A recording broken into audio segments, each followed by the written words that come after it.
अखंड मंथन के सभी दर्शकों को नमस्कार। मैं हूं शेखर त्रिपाठी और आप देख रहे हैं हमारा YouTube चैनल अखंड मंथन। आज की भविष्यवाणी एक्सप्रेस आपको ले जाने वाली है ऑपरेशन सिंदूर की अगली यात्रा पर। जैसा कि हमने आपको पहले भी बताया है, अभी भी बता रहे हैं कि ये समय भारत ही नहीं पूरे संसार के लिए बहुत बड़ा संकट लाने वाला है। और जब से मीन राशि में शनि का प्रवेश हुआ है और उससे पहले 6 ग्रहों की एक घर में स्थिति, उसके बाद महाभारत काल जैसे योग पिछले वर्ष ही बन गए थे। 13 दिन का जो युद्ध का पक्ष जो महाभारत के लिए उत्तरदायी था, वो भी पिछले वर्ष 13 दिन का पक्ष जून में बन चुका था, जब प्रधानमंत्री श्री नरेंद्र मोदी ने प्रधानमंत्री पद की तीसरी बार शपथ ली थी। और तभी से हम आपको लगातार सचेत करते आ रहे हैं कि संसार की, भारत की परिस्थितियां अचानक से बदल जाएंगी। लेकिन आपको हमारी बातों पर विश्वास नहीं होता है। आपको लगता है कि हम ये काम सिर्फ अपने व्यूज़ बढ़ाने और अपने जीवन को चलाने के लिए कर रहे हैं। खैर, इसमें हम उलझना नहीं चाहते कि आप क्या समझते हैं, क्या सोचते हैं, लेकिन आपके सोच की परवाह किए बिना अपने काम को हम लगातार करते आ रहे हैं और करते रहेंगे भी। जैसा कि हमने आपको पहले भी बताया था कि जब भी शनि मीन राशि में जाता है तब तब युद्ध जैसी भयंकर परिस्थितियां उत्पन्न हो जाती हैं। और ऐसा जब जब हुआ है तब तब भयानक युद्ध की स्थिति उत्पन्न हुई है। और 7 मई 2025 ऑपरेशन सिंदूर भारतीय सशस्त्र बलों द्वारा जो पाकिस्तान और पाकिस्तान अधिकृत कश्मीर पर जो हमला किया गया है और आतंकवादियों के कई कैंप नष्ट किए गए हैं, 100 से अधिक आतंकवादियों को मृत्यु के घाट तक पहुंचा दिया गया है। ये इस बात को प्रमाणित करता है कि जो भी भविष्यवाणियाँ हमारे जो भी भविष्यवक्ता कर रहे हैं, उसके पीछे ईश्वर की एक बहुत बड़ी संकेत है और वो सचेत करना चाहते हैं, आने वाले समय को लेकर के आपको सावधान करना चाहते हैं। तो चलिए, जैसा कि हमने आपको बताया था कि मई का जो महीना है वो काफ़ी चुनौतियों से भरा होगा। और अब जबकि ऑपरेशन सिंदूर नाम से भारतीय सशस्त्र बलों ने एक ऑपरेशन आतंक के विरुद्ध आरंभ कर ही दिया है, तो अब आपके मन में भी इस बात की उत्सुकता होगी कि ये ऑपरेशन अब भारत समेत पूरे संसार को किस दिशा में ले जाने वाला है। जैसा कि हमने आपको पहले भी बताया था कि भविष्य मालिका जैसे ग्रंथों में ये लिखा हुआ है कि भारत पर 13 इस्लामिक देश एक साथ आक्रमण कर देंगे। तब आपने भविष्य मालिका की भविष्यवाणी का भी उपहास उड़ाया और हमारा उपहास तो उड़ाने की कई दर्शकों को आदत सी लग चुकी है। आपने देखा होगा कि पाकिस्तान और भारत के बीच संघर्ष छुटपुट तो चलते रहते हैं, लेकिन इधर 2014 के बाद से लगातार पाकिस्तान एक हाशिए पर जाता हुआ दिखाई दे रहा था। और जब यहाँ से कोई इनपुट पाकिस्तान के आतंकियों को नहीं मिल रहा था, और यही कारण था कि पाकिस्तान कोई भी बड़ा दुस्साहस नहीं कर पा रहा था। सुप्रीम कोर्ट ने आदेश दिया कि जम्मू कश्मीर में चुनाव होना चाहिए, और आप देख लीजिए नतीजा, 22 अप्रैल को इतने सारे पर्यटकों की हत्या कर दी गई आतंकवादियों के द्वारा। लेकिन आपको याद होगा कि 370 धारा जब हटाई गई थी और उसके बाद से जब भारत का जो ये राज्य है जम्मू कश्मीर, जब यहाँ पर राष्ट्रपति शासन लगा हुआ था, तब वहाँ पर कोई घटना नहीं हुई। लेकिन जैसे ही चुनाव संपन्न हुए, आतंकवादियों को छूट मिली। कई आतंकियों को तो नई सरकार ने जेल से रिहा भी कर दिया, और उसके बाद का जो परिणाम है आपके सामने है। तो चलिए अब आरंभ करते हैं ऑपरेशन सिंदूर का क्या भविष्य होने वाला है। ऑपरेशन सिंदूर जिस समय लॉन्च किया गया है, उस समय ग्रही परिस्थितियां क्या संकेत कर रही हैं?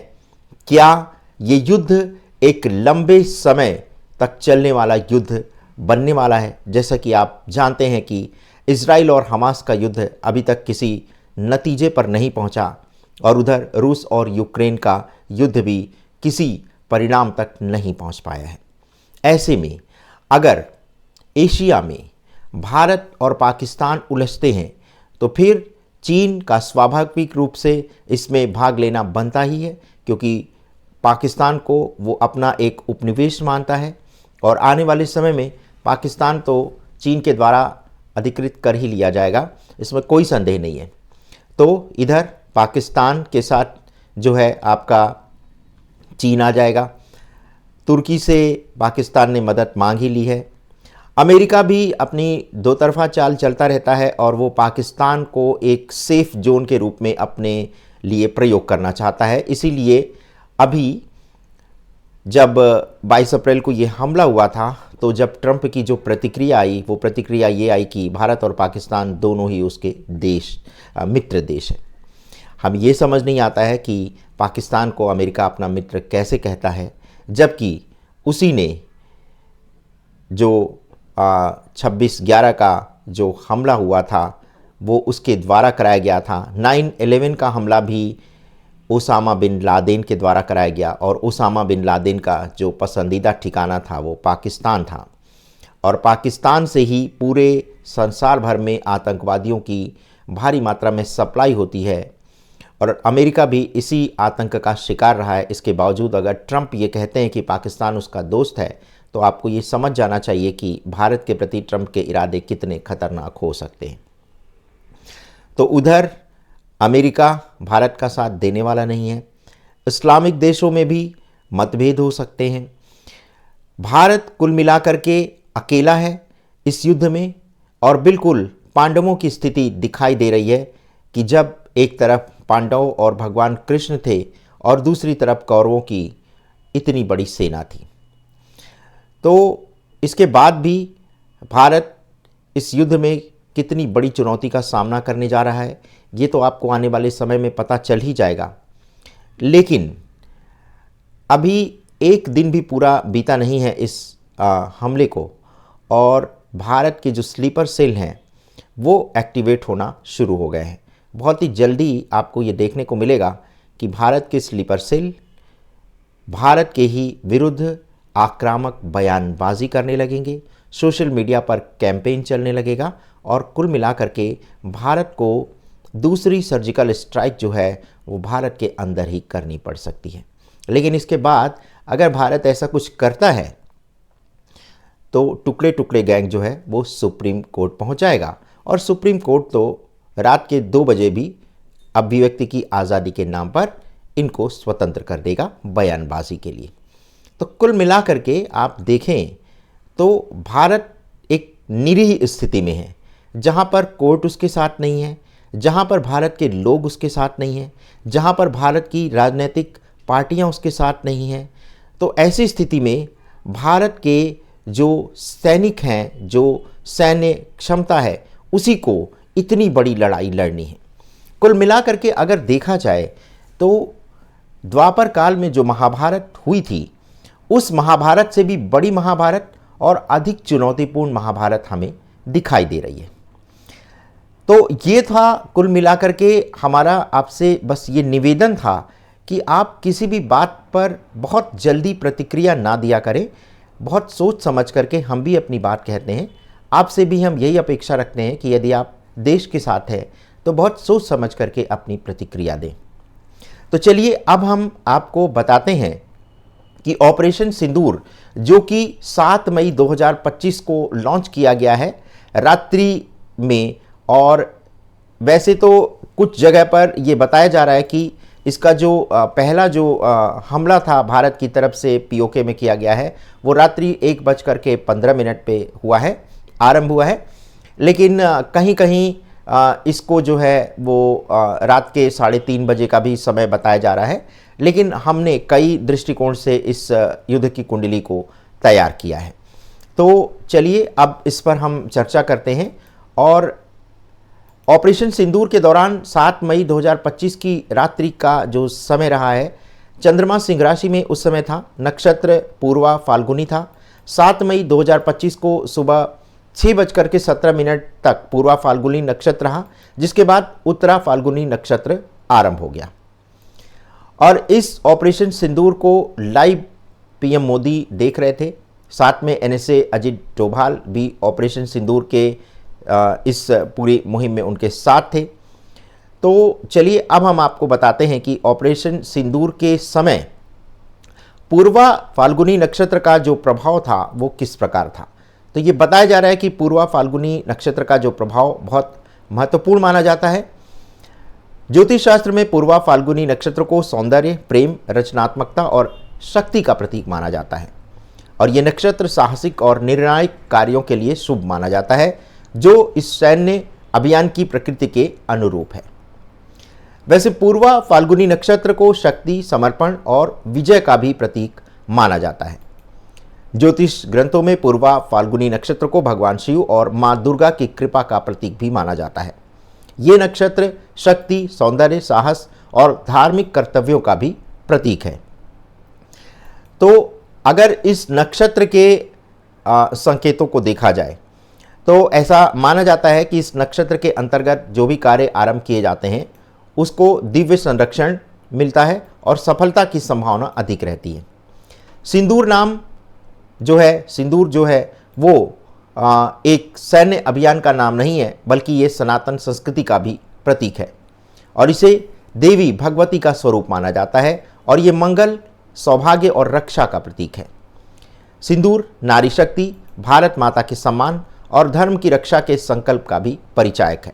धर्म युद्ध जब सैन्य अभियान में बदलता है तब क्या होता है? तो जब ये ऑपरेशन सिंदूर का आरंभ हुआ है तब चंद्रमा सिंह राशि में था, जो कि निर्भीकता, आत्मविश्वास और नेतृत्व का प्रतीक है। सिंह राशि और पूर्व फाल्गुनी नक्षत्र का ये मिलन एक धर्म युद्ध के समान प्रतीत हुआ है, जिसमें अधर्म और आतंक के विनाश के लिए धर्म और साहस ने आगे बढ़कर कदम उठाया है। ज्योतिष दृष्टि से देखें तो ये एक शुभ संकेत है, क्योंकि पूर्वा फाल्गुनी नक्षत्र को विवाह, यज्ञ, युद्ध की शुरुआत और विजय के कार्यों के लिए अत्यंत शुभ माना जाता है। इस नक्षत्र में आरंभ किया गया ये अभियान न केवल सामरिक दृष्टि से बल्कि धार्मिक और ज्योतिषी दृष्टि से भी सफल और उचित माना जा रहा है। ऑपरेशन सिंदूर केवल एक सैन्य अभियान नहीं है, बल्कि ये एक धर्म, संस्कृति और राष्ट्र की सुरक्षा का एक दृढ़ संकल्प भी है, जिसे ब्रह्मांडीय संयोगों को भी एक तरह से इसमें समर्थन प्रदान किया जा रहा है। पूर्वा फाल्गुनी नक्षत्र की छाया से आरंभ हुआ ये पवित्र युद्ध आने वाले समय में एक बड़े संकेत देता हुआ दिखाई दे रहा है और इससे पहले भी हमने आपको कई कार्यक्रमों के माध्यम से ये बताया था कि पाकिस्तान की नाम राशि कन्या में इस समय केतु का गोचर है और सप्तम भाव में राहु, शनि, शुक्र तथा बुध 4 ग्रह विराजमान हैं। इन 4 ग्रहों की स्थिति पाकिस्तान के लिए बहुत हानिकारक सिद्ध हो सकती है। 7 मई 2025 तक बुध अपनी नीच राशि में राहु से पीड़ित रहेगा और इस समय पाकिस्तान विश्व में अपने आप को सही साबित करने में विफल रहेगा। भारत द्वारा पाकिस्तान पर युद्ध नहीं, लेकिन एक ऐसी कार्रवाई की जाएगी जिससे पाकिस्तान नाको चने चबाने पर मजबूर हो जाएगा।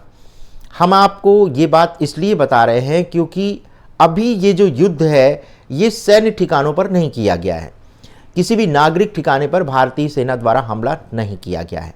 ये सिर्फ और सिर्फ आतंक के विरुद्ध कार्रवाई की गई है भारत के द्वारा।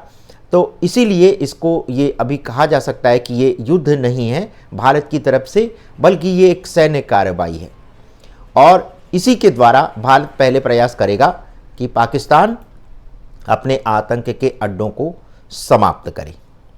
अब चलिए आपको बताते हैं कि 7 मई से लेकर के 23 मई 2025 तक क्या स्थिति रहेगी ग्रहों की। तो इस समय बुध की अतिचारी गति पाकिस्तान के लिए बहुत बड़े नुकसान का संकेत दे रही है।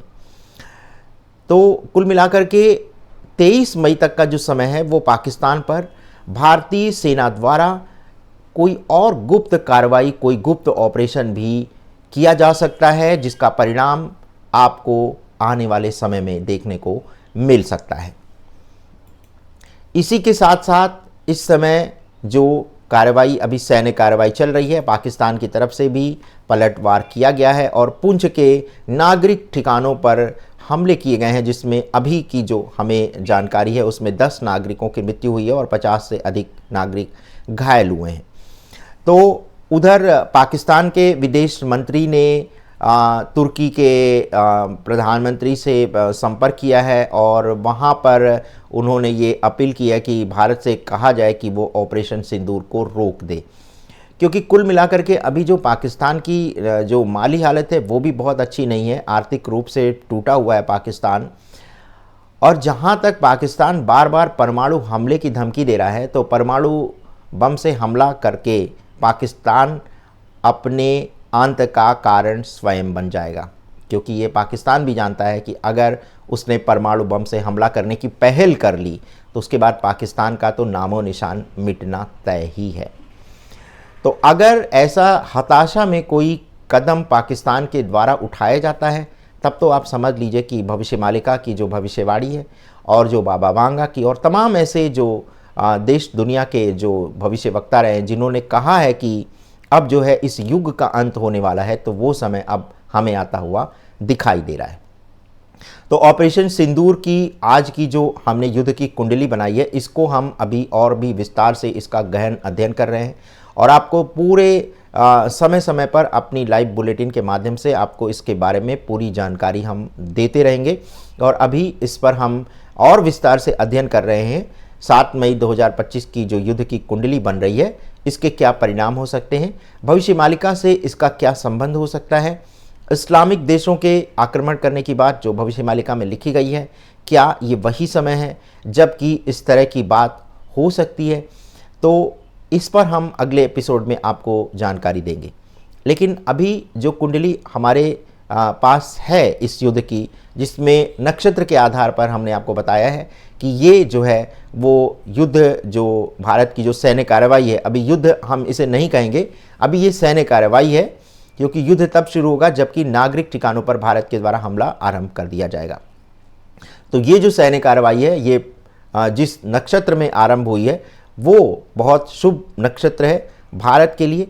लेकिन हम अपने दर्शकों से अभी ये अनुरोध करना चाहेंगे कि युद्ध में जब तक कि आप किसी निष्कर्ष पर ना पहुंच जाएं, तब तक आप किसी भी प्रकार का उत्सव ना बनाएं, क्योंकि अभी युद्ध का पहला दिन भी नहीं बीता है। और जब युद्ध आरंभ होता है तो इसके बाद बर्बादी विनाश की दास्तान शुरू हो जाती है। महाभारत युद्ध में भगवान श्री कृष्ण के साथ पांडवों का एक तरह से पांडवों के साथ भगवान श्री कृष्ण थे, लेकिन जब महाभारत का युद्ध समाप्त हुआ तो न इस पक्ष में कोई बचा न उस पक्ष में कोई बचा। तो कुल मिलाकर के जब युद्ध होता है, धर्म युद्ध होता है, तो विनाश दोनों तरफ होता है। तो ऐसी स्थिति में हम अगर युद्ध जीत भी जाते हैं तो इसका उत्सव मनाने की स्थिति में नहीं रहते हैं, क्योंकि हमारे साथ ही बहुत सारे लोग रहते ही नहीं हैं। तो अभी अपनी भावनाओं पर संयम रखें। अगर आपके पास आसपास कोई स्लीपर सेल काम कर रहा है तो उसकी सूचना पुलिस को अवश्य दें। अगर कोई सोशल मीडिया पर किसी तरह का भड़काऊ बयान दे रहा है, कोई प्रतिक्रिया दे रहा है, कोई कमेंट कर रहा है, तो उसकी भी सूचना आप तुरंत पुलिस को दें, क्योंकि ये एक छोटा सा जो घर का भेदी है, ये पूरी एक तरह से विपरीत स्थिति ला सकता है। हमारे कमेंट सेक्शन में भी 1-2 दर्शक जो कि टुकड़े टुकड़े गैंग के सदस्य हो सकते हैं, उन्होंने भी इस तरह की प्रतिक्रिया दी है। तो ज़रा इन प्रतिक्रिया पर भी अपना ध्यान रखें और जब इस तरह की कोई प्रतिक्रिया आ रही है तो उस पर अपनी प्रतिक्रिया अवश्य दें। विशेष रूप से अगर कोई देश के विरोध में बोल रहा है तो उसे आप अवश्य ध्यान से देखें, पढ़ें और उसका उत्तर दें, क्योंकि देश की सीमा पर तो युद्ध चल ही रहा है, लेकिन सोशल मीडिया पर एक अलग युद्ध भी आरंभ हो चुका है। तो सोशल मीडिया का ये युद्ध जो है ये भी सैनिकों के मनोबल पर बहुत प्रभाव डाल सकता है। तो इसलिए आप लोग ये ध्यान रखें कि बस ये ध्यान रखें कि अपनी प्रतिक्रिया देते समय किसी गाली गलौज का इस्तेमाल ना करें और अपने लिए, जैसा कि हमने आपको पहले भी बताया है कि आपको थोड़ा सा अपने खाने पीने का सामान स्टॉक कर लेना चाहिए, विशेष रूप से अगर आप भारत के सीमावर्ती क्षेत्रों में रहते हैं। और इसी के साथ अगर आपके घर में बुज़ुर्ग हैं, बच्चे हैं, और तो आपको ऐसी स्थिति में कुछ आवश्यक दवाओं की भी व्यवस्था पहले से कर लेनी चाहिए। इसी के साथ जो भोजन पकाने की जो ईंधन है उसका भी प्रबंध आप रखिएगा और कुछ कैश जो मतलब आपको अपने पास रखना होगा, क्योंकि युद्ध की स्थिति में जो नेटवर्क है ये भी कई बार ठप होंगे। और जहाँ तक कि भारत सरकार ने भारत के 244 शहरों में आज सायंकाल में एक तरह से मॉक ड्रिल की घोषणा की है, और इस समय सायरन बजेगा, और सायरन बजने के बाद आपको जो सरकार के द्वारा कहा जा रहा है उसका पालन करना होगा। अपने घर की बिजली बंद कर देनी होगी, ताकि जो अगर किसी भी प्रकार का कोई हमला होता है तो टारगेट उसको दिखना नहीं चाहिए, शत्रु को। तो इसलिए इस तरह की सरकार अभी मॉक ड्रिल कर रही है। और आप बिल्कुल इस बात से बिल्कुल भी इसमें संदेह ना रखें, ये युद्ध अब जो आरंभ हुआ है ये अब अंतिम परिणाम पर पहुंचने के बाद ही समाप्त होगा। और शायद युद्ध भारत के भाग्य में लिखा हुआ है, और शायद एक बड़ा युद्ध भारत के भाग्य को बदल सकता है। लेकिन ऐसा तभी होगा जबकि भारत के स्लीपर सेल समाप्त होंगे, क्योंकि विदेश में जो शत्रु हैं उसको तो आप बम और मिसाइल से समाप्त कर देंगे, वो आपके लिए बहुत सरल है हमारे सैनिकों के लिए। लेकिन जो देश के भीतर जो स्लीपर सेल हैं, जो शत्रु हैं, उनको तबाह करने में इसलिए मुश्किल आएगी क्योंकि वो आपके और हमारे बीच में रह रहे हैं। तो ऐसी स्थिति में जो भारत के सामने जो सबसे बड़ी चुनौती है वो भारत के अंदर आपके आसपास जो शत्रु रह रहे हैं उनसे आपको बहुत बड़ा मुकाबला करना होगा, और वो मुकाबला आपको स्वयं ही करना पड़ेगा। इसमें सरकार इसलिए कुछ नहीं कर पाएगी क्योंकि अगर सरकार को ये पता हो कि इस अमुक क्षेत्र में यहाँ पर दुश्मन रहते हैं तो सरकार उनका खात्मा कर सकती है। लेकिन जब सरकार को या किसी भी सुरक्षा एजेंसी को ये पता हो कि इसी में भारत के प्रेमी भी हैं और इसी में भारत के विद्रोही भी हैं, तब ऐसे में उनको चुन करके उनको ख़त्म करना बहुत एक चुनौतीपूर्ण कार्य होता है। तो इसीलिए अगर आपके पास, आपके आसपास कोई ऐसा व्यक्ति है, कोई ऐसी संस्था है जो कि इस समय भारत के विरुद्ध बयानबाजी कर रही है, कमेंटबाजी कर रही है, या किसी प्रकार की कोई अन्य अनैतिक गतिविधि कर रही है, तो आप बिल्कुल सावधान रहें और एक जिम्मेदार नागरिक होने के नाते इसकी सूचना जो है वो अपने निकटवर्ती पुलिस थाने में अवश्य दें, ताकि उस शख्स पर, उस व्यक्ति पर, उस संस्था पर उचित कार्रवाई की जा सके। तो अभी जो भारत के अंदर स्लीपर सेल से लड़ने की जो अब बारी आई है, इसमें आपको पूरी तरह से एकजुट होना पड़ेगा और स्लीपर सेल से आपको मुकाबला करना पड़ेगा। और भारत के सीमा पर हमारे बहादुर सैनिक तो जुटे ही हुए हैं अपना पराक्रम दिखाने में। तो आज के इस एपिसोड में बस इतना ही। मिलते हैं इसी युद्ध की कुंडली पर एक और विस्तार से विश्लेषण के साथ। तब तक के लिए हमें अनुमति दें। धन्यवाद। नमस्कार।